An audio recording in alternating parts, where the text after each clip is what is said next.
दोस्तों कैसे हो सभी लोग, welcome back to update classes. और आज हम पढ़ने जा रहे हैं रिप्रोडक्शन पार्ट 2 और हमें पढ़ना है द फीमेल रिप्रोडक्टिव सिस्टम, जिसमें है ये सब चीज। The female reproductive system consist of the following organs, और ये हमारे ऑर्गन्स ये हैं ओवरीज, ओविडक्ट, यूट्रस और वेजाइना। तो जो हमारा ये फीमेल रिप्रोडक्टिव सिस्टम है उसका ये डायग्राम है, आप बताते हैं आपको कैसे होता है। ये ओवरीज है, इसी में होता है एग का प्रोडक्शन। फीमेल्स का जो एग होता है या ओवा होता है, इसका प्रोडक्शन इस ओवरी में होता है। सॉरी, इसका प्रोडक्शन इस ओवरी में होता है। और ये ओविडक्ट के द्वारा, ओविडक्ट को फैलोपियन ट्यूब भी कहते हैं, और इस ओविडक्ट के द्वारा ही जो एग है वो यूट्रस तक रीच करता है, यानी यूट्रस में आता है ओविडक्ट के द्वारा। जब यहाँ से एग निकला तो इस ओविडक्ट के होते हुए यहाँ पे यूट्रस में प्लांट हो जाता है। और यूट्रस, इसमें बेबी का डेवलपमेंट होता है, जिसको हम लोग फेटस के नाम से भी जानते हैं। जब स्पर्म एग को फर्टिलाइज करता है तो इसमें बेबी का डेवलपमेंट शुरू हो जाता है। और सर्विक्स जो है यूट्रस से कनेक्टेड होता है, और वेजाइना भी सर्विक्स से कनेक्टेड होता है। और जो वेजाइना है वो फीमेल रिप्रोडक्टिव के आउटसाइड लाइन रखता है, और सर्विक्स और वेजाइना से होते हुए स्पर्म पहुंचता है फैलोपियन ट्यूब तक। और फैलोपियन ट्यूब में जब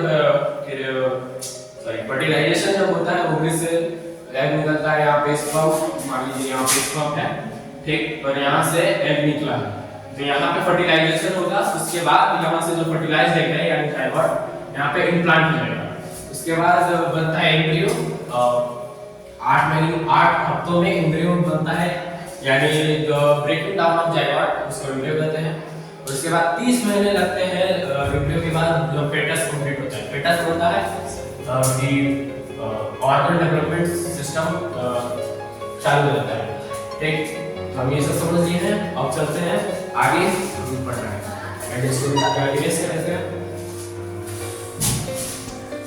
तो हमारे मुंह से जल्दी बाकी में निकल गया है 30 महीने में क्या कहते हैं फेटस डेवलप होता है, ऑर्गन बनता है। लेकिन 30 महीने नहीं, 30 हफ्ते होता है।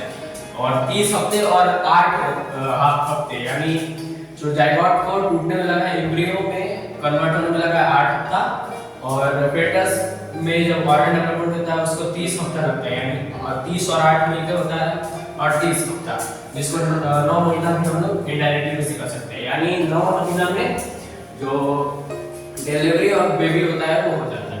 चलिए इसको इरेज करते हैं और बढ़ते अपने नेक्स्ट टॉपिक पे। तो दोस्तों हमारा जो फर्स्ट पॉइंट है जो हमने लिखा था ओवरीज, तो देखते हैं ओवरीज होता क्या है। फॉर्मेशन ऑफ फीमेल गैमेट और सेक्स सेल टेक्स प्लेस। तो ओवरीज में हमारा फीमेल गैमेट है वो टेक्स प्लेस होता है। इसमें से फीमेल गैमेट जो होता है हमारा ओवर है तो एग, वो इसमें बनता है, ठीक।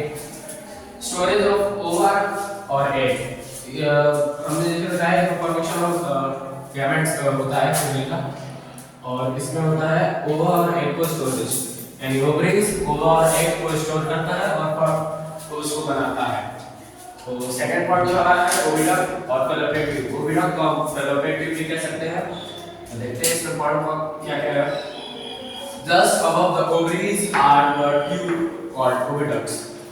जो हमारा ओवरीज के ऊपर, यानी ये जो ओवरी है, ये वाला जो ओवरी है इसके थोड़ा सा ऊपर ये वाला जो ट्यूब होता है, ये वाला ट्यूब, इसको ओविडक्ट कहते हैं, ठीक। The oviduct are not directly connected to the ovaries। हमारा ओविडक्ट होता है, यानी ये ट्यूब जो है वो ओवरी से डायरेक्टली कनेक्टेड नहीं होता है, but have funnel shape opening which almost cover the ovaries। लेकिन ये लोग इसके पास एक funnel shape opening होता है। यहाँ पे देखते हैं funnel of ओविडक्ट, यहाँ पे एक funnel shape opening होता है, ये वाला funnel shape opening जो which almost cover the ovaries, जो ovaries को almost cover करके रखता है। चलिए तो और ओविडक्ट का हम पार्ट देखते हैं। सो ये से तो देखते हैं। तो दोस्तों हमारा जो सेकंड पॉइंट है ओविडक्ट यानी फैलोपियन ट्यूब का, तो हमारा सेकंड पॉइंट है वो ये है। In human beings, one mature egg is released into oviduct every month by one of the ovaries। हाँ देखिए तो नहीं चलता है, ह्यूमन बीइंग्स यानी ह्यूमन बीइंग्स में mature egg is released into ओविडम, यानी मैच्योर एग जो होता है यानी जो ओवा होता है, जो फर्टिलाइजेशन के लिए तैयार होता है, वो हर ओविडम से मतलब ओवरी से ओविडम में रिलीज होता है। एवरी मंथ, हर एक मंथ ओविडम से एग रिलीज होता है ओविडम में, ओवरी से एग रिलीज होता है ओविडम, सॉरी, और by one of the ovaries, यानी हर एक मंथ अलग अलग ओवरीज, यानी हमारे पास दो ओवरीज है डिफरेंट में, दो ओवरीज है, तो हर एक मंथ अलग अलग एग रिलीज होता है। यानी फर्स्ट मंथ में इस ओवरी से अगर एग रिलीज हुआ तो सेकंड मंथ में इस ओवरी से होगा, फिर थर्ड मंथ में इससे, फिर फोर्थ मंथ में इससे, ऐसा होता है, ठीक। Also known as menstruation cycle, और इस प्रोसेस को मेंस्ट्रुएशन साइकिल ही कहते हैं। इसमें तो सिर्फ नहीं था कि हर एक महीने एक मैच्योर एग रिलीज होता है अलग अलग ओवरी से, एक पहले महीने इस ओवरी से तो दूसरे महीने उस ओवरी से अलग अलग कलर पेड़ मिल जाता है। इसके बाद इस प्रोसेस को मेंस्ट्रुएशन साइकिल कहते हैं। और बढ़ते हैं अपने नेक्स्ट पॉइंट की तरफ, अभी इसको इरेज करते हैं। इसको पहले इरेज कर देते हैं, फिर तो दोस्तों हमारा जो थर्ड पॉइंट है, जैसे कि हमने नहीं लिखा था, हमने ऐसे लिखना ओविडम के बाद सीधे यूट्रस लिख दिया था, लेकिन यूट्रस से पहले आएगा ओवा और एग। देखते हैं ओवा और एग क्या होता है। It is the female reproductive gamete और सेक्स सेल। ये जो ओवा और एग होता है वो फीमेल रिप्रोडक्टिव गैमेट होता है और सेक्स सेल होता है। It is also very small but larger than sperm. जो स्पर्म का साइज होता है, हमने पढ़ रखा है पिछले वाले वीडियो में, स्पर्म का साइज होता है 0.05 mm का, ठीक। ये स्पर्म का साइज है, और ये जो ओवा एग होता है, जो ओवा होता है वो बहुत छोटा होता है, जो कि माइक्रोमीटर होता है, और लेकिन वो लार्जर देन स्पर्म, स्पर्म से बड़ा होता है। जो स्पर्म का हमने पिछले वीडियो में पढ़ रखा है, जो साइज अगर वो 0.05 mm का होता है, लेकिन इसका जो ओवा का साइज है वो 0.15 mm का होता है, ठीक।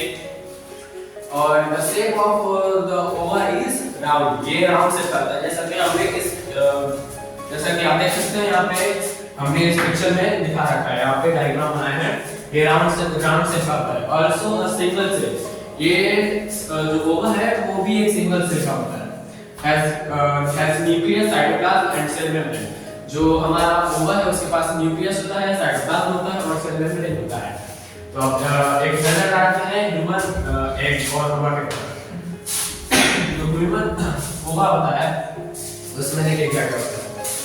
एक ये है हमारा ह्यूमन का ओवा, तो इसमें ये न्यूक्लियस है, यहाँ पे न्यूक्लियस है। ये जो आउटर लाइन है, आउटर बाउंड्री, ये वाला,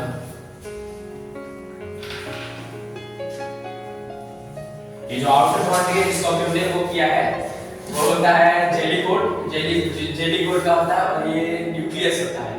और इस ये वाला पार्ट है, ये वाला पार्ट, ये हमारा साइटोप्लाज्म होता है।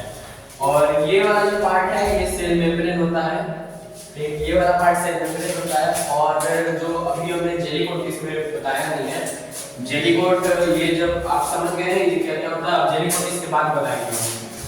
पहले इसको कर लेते हैं, उसके बाद जेली कोट का नेक्स्ट डेफिनेशन क्या होगा, ठीक। तो लेट्स क्लियर इट फर्स्ट। दोस्तों हमारा जो हम आपको बताए थे जेली कोट था उसको एक्सप्लेन करना है।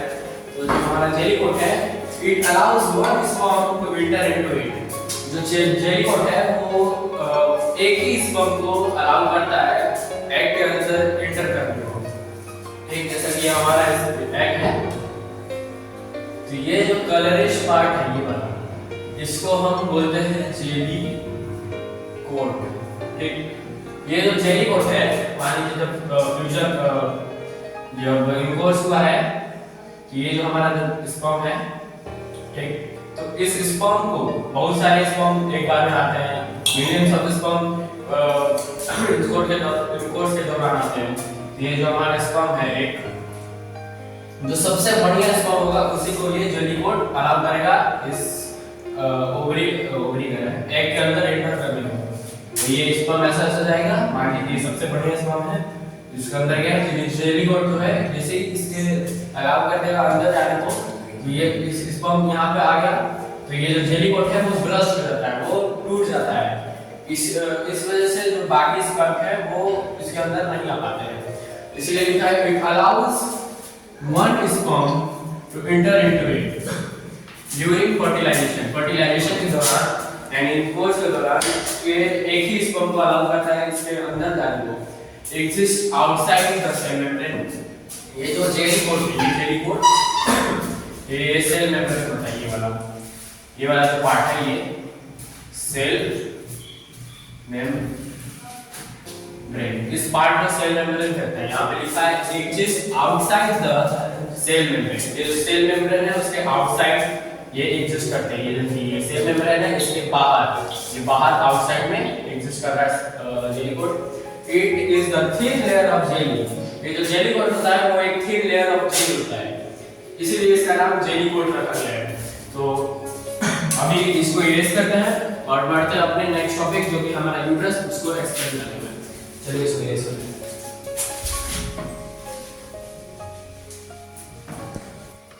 तो दोस्तों जो हमारा फोर्थ पॉइंट है वो है यूट्रस। ठीक, तो आइए हम समझते हैं यूट्रस होता क्या है। The two oviducts are connected to a bag-like organ called uterus.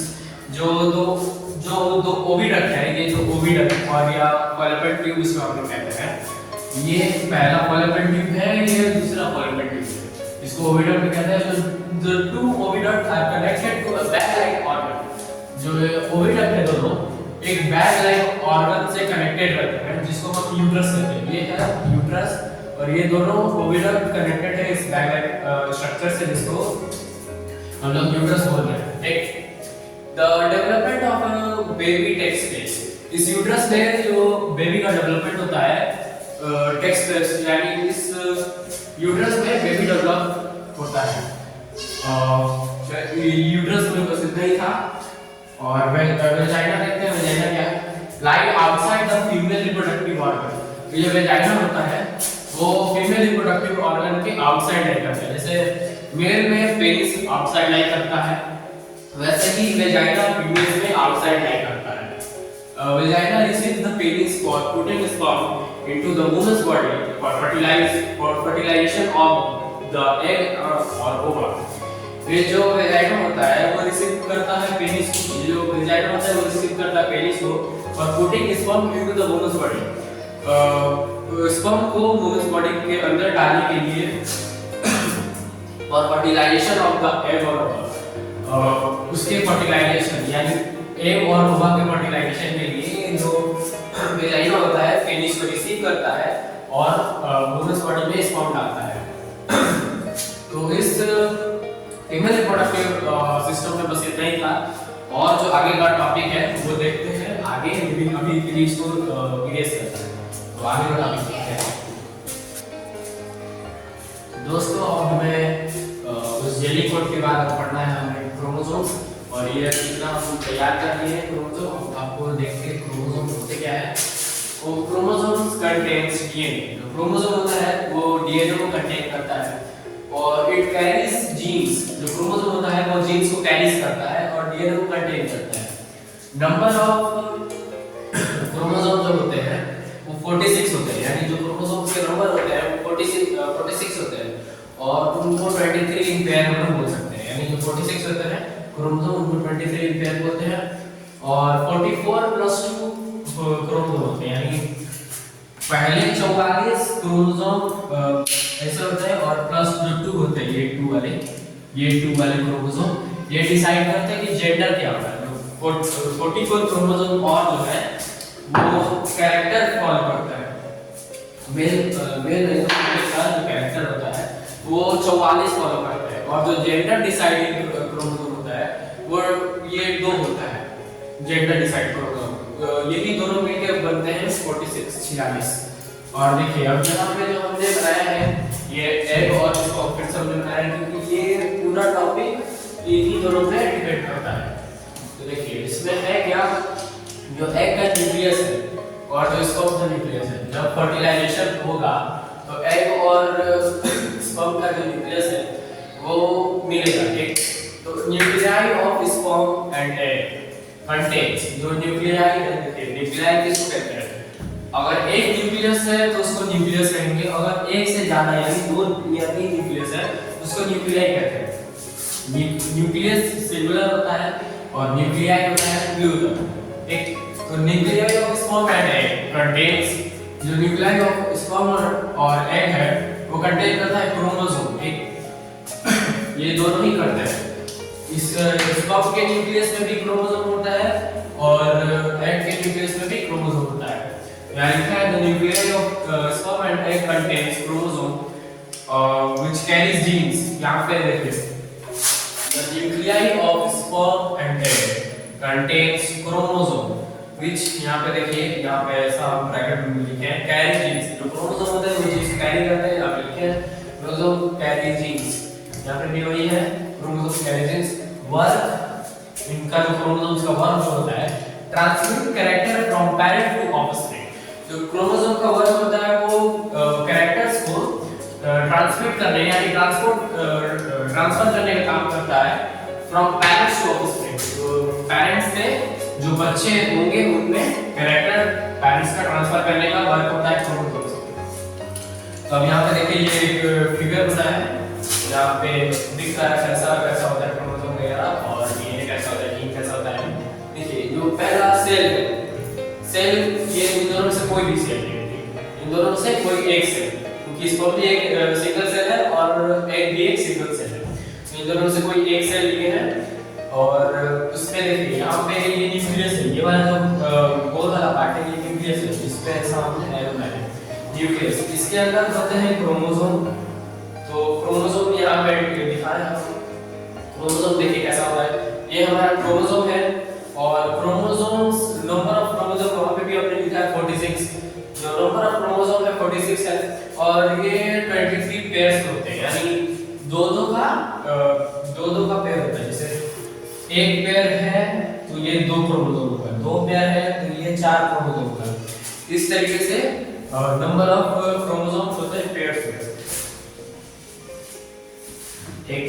तो जो क्रोमोसोम है उनकी संख्या कुल 44 है और जो क्रोमोसोम है उनकी जो नंबर ऑफ क्रोमोसोम होते हैं 46 और 23 पेयर होते हैं और 44+2 यानी जो इसलिए 44+2 इसको लिखे हैं क्योंकि जो 44 क्रोमोसोम होते हैं ये 44 क्रोमोसोम ये डिसाइड करते हैं कि कैरेक्टर कैसा होता है, कैरेक्टर कैसा होगा उस ऑफस्प्रिंग में। तो 44 क्रोमोसोम यानी 44 जो क्रोमोसोम है वो डिसाइड करते हैं उस ऑफस्प्रिंग का कैरेक्टर। और ये जो 2 क्रोमोसोम है ये +2 में क्रोमोसोम ये वाले क्रोमोसोम डिसाइड करते हैं सेक्स क्रोमोसोम। ये होते हैं 2 क्रोमोसोम सेक्स क्रोमोसोम होते हैं जो कि जेंडर डिसाइड करते हैं। यानी इसमें जो 44 यानी टोटल 44 जो क्रोमोसोम है वो करता है डिसाइड कैरेक्टर ऑफ ऑफस्प्रिंग और ये जो और जो 2 क्रोमोसोम है वो डिसाइड करते हैं जेंडर कौन सा होगा, ठीक। इन्हीं 44 + 2 मिला के बनते हैं 46 टोटल क्रोमोसोम्स की संख्या 46। अब उसके बाद आता है हमारा डीएनए। डीएनए कुछ इस तरीके का होता है, ये जो हमारा जो डीएनए है ये कुछ इस तरीके का होता है। जो डीएनए में मान लीजिए इतना पार्ट हम इसका लिए, इतना पार्ट यहाँ से और इतना के बीच में इतना पार्ट हम डीएनए का ये कट कर लिए हैं, इतना पार्ट हम डीएनए का इसको कट कर लिए हैं। तो फिर बनता है ये जीन, ठीक, इसको जीन्स कहते हैं। जो डीएनए होता है उसका इतना भाग दिया जाए, मतलब कहीं से भी डीएनए का इतना भाग लिया जाए, मतलब हर एक डीएनए में ऐसा जीन होता है, इतना समझिए। जो जीन होता है सेगमेंट ऑफ डीएनए, जो जीन है वो डीएनए का सेगमेंट है, इसमें भी ऐसा वैसा होता है, ठीक। उसी को कट करके लिखा गया है। तो ऐसा जो जीन है सेगमेंट ऑफ डीएनए है और इनकी कुल संख्या यानी इनकी जो नंबर ऑफ जीन्स है वो 50,000 से 1,40,000 तक के 50,000 से 1,40,000 तक की होती है इस नंबर ऑफ जीन्स। पूरे डीएनए में इनकी जो नंबर ऑफ जीन्स है वो 50,000 से 1,40,000 तक होती है। तो हमने यहाँ पे यही पढ़ा कि क्रोमोसोम क्या होता है। क्रोमोसोम कंटेन करता है डीएनए क्रोमोसोम कैरीज करता है जीन्स को, जो क्रोमोसोम में कंटेन करता है डीएनए, यानी ये डीएनए को कंटेन करता है और ये जीन्स को कैरी करता है। और नंबर ऑफ क्रोमोसोम होता है 46 और 23 पेयर, 44 कैरेक्टर डिसाइड करते हैं, 2 जेंडर डिसाइड करते हैं और टोटल मिला के 46 हो जाते हैं। फिर यहाँ पे न्यूक्लियस दोनों के, तो न्यूक्लियाई बनता है, एक न्यूक्लियस रहेगा तो सिंगुलर, न्यूक्लियस सिंगुलर होता है और न्यूक्लियाई होगा तो प्लूरल होगा। तो nuclei of sperm and contain, जो न्यूक्लियाई है स्पर्म और एग का, वो कंटेन करता है क्रोमोसोम जो कि कैरी करता है जीन्स, देखिए जैसा हमने यहाँ लिखा है it carry genes, chromosome carry करता है जीन्स को। और क्रोमोसोम्स का वर्क होता है transmit character from the parent to the offspring. तो जो क्रोमोसोम का वर्क है transmit character from the parent to the offspring, chromosome transfer का काम करता है, क्रोमोसोम ट्रांसफर करता है कैरेक्टर पेरेंट्स का ऑफस्प्रिंग में। और यहाँ पे हमने आपको डायग्राम में ये समझाया कि डायग्राम में हमने समझाया कि कोई एक का न्यूक्लियस या सेल ये है, कोई एक सेल यहाँ ये है जिसका न्यूक्लियस है ये, और न्यूक्लियस होता है क्रोमोसोम जिसका संख्या यहाँ पे हम जिसका नंबर ऑफ क्रोमोसोम हमने ये बताया है 46, 23 pair, 44 character deciding, 2 sex chromosome जिसका होता है जेंडर डिसाइडिंग। और ये है डीएनए, क्रोमोसोम में डीएनए होता है, क्रोमोसोम में डीएनए होता है। और जैसे यहाँ लिखा है क्रोमोसोम पैटर्न डीएनए, क्रोमोसोम में डीएनए है और डीएनए या कोई भी अगर भाग ऐसा हम लोग निकाले, कोई भी पार्ट अगर ऐसा निकाले तो उसको अगर यहाँ पे एनालाइज करके देखें तो उसको जीन कहते हैं। डीएनए में जीन होता है और gene is the segment of DNA, जो जीन होता है वो डीएनए का सेगमेंट होता है। और 50,000 टू 1,40,000 के बीच में इनकी पॉपुलेशन नहीं, इनकी संख्या होती है, नंबर होती है। तो इस वाले पार्ट में इतना ही था। अब यहाँ पर है ये वाला जिसमें कि है जो ये अलग जो जेंडर वाले क्रोमोसोम थे जो जेंडर डिसाइड करते हैं वो यहाँ पे हम पढ़ सकते हैं। यहाँ पे लिख देते हैं जेंडर डिसाइडिंग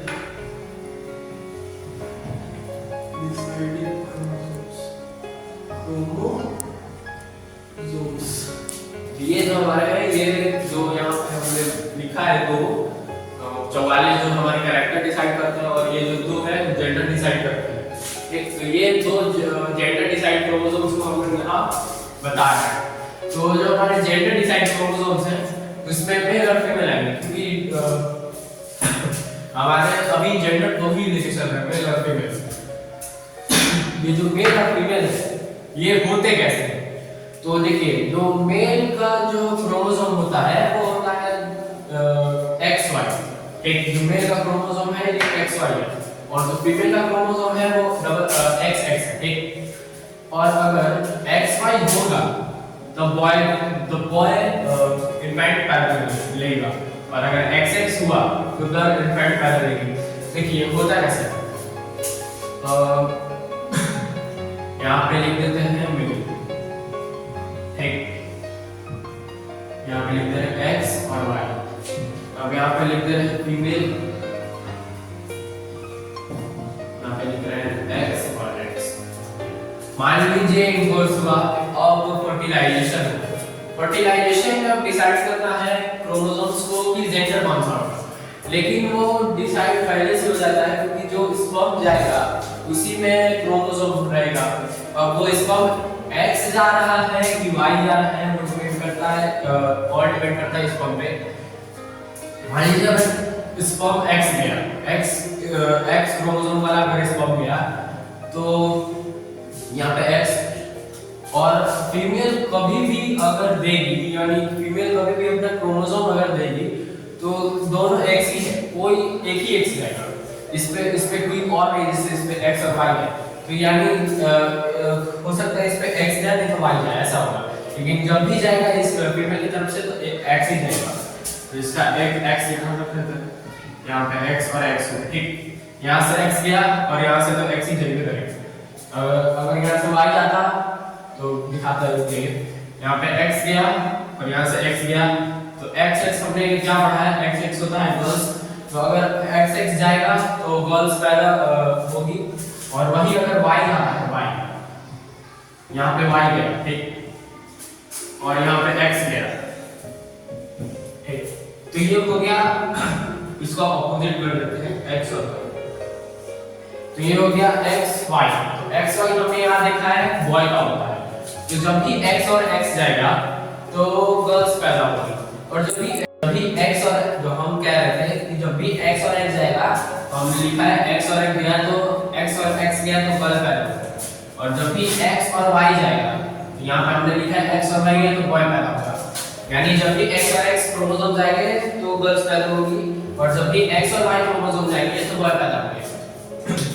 और 90s का जो थिंकिंग था, 90s यानी जब पुराने जमाने के लोग ये सोचते थे कि अगर लड़की हो रही है तो उसे विराम हो, यानी उनको पैदा होने से पहले ही मार दो। तो जो लड़की पहले ही मर जाती थी इस वजह से, देखिए क्या कि लड़की का संख्या बीच में बहुत घट गया था, क्योंकि सब पैदा होने से पहले ही सब मार देते थे। तो हो गया था कि उनको ये नहीं पता था कि क्रोमोसोम जाएगा कहाँ से पहले, क्योंकि फीमेल के पास तो x और x ही है, तो कुछ हो नहीं सकता। It all depend on the male. अगर मेल अगर अपना x भेजेगा तो लड़की ही होगी, और अगर y भेजेगा तब तो लड़का होगा। तो जब भी लड़की हो रही थी सब उनको मार देते थे।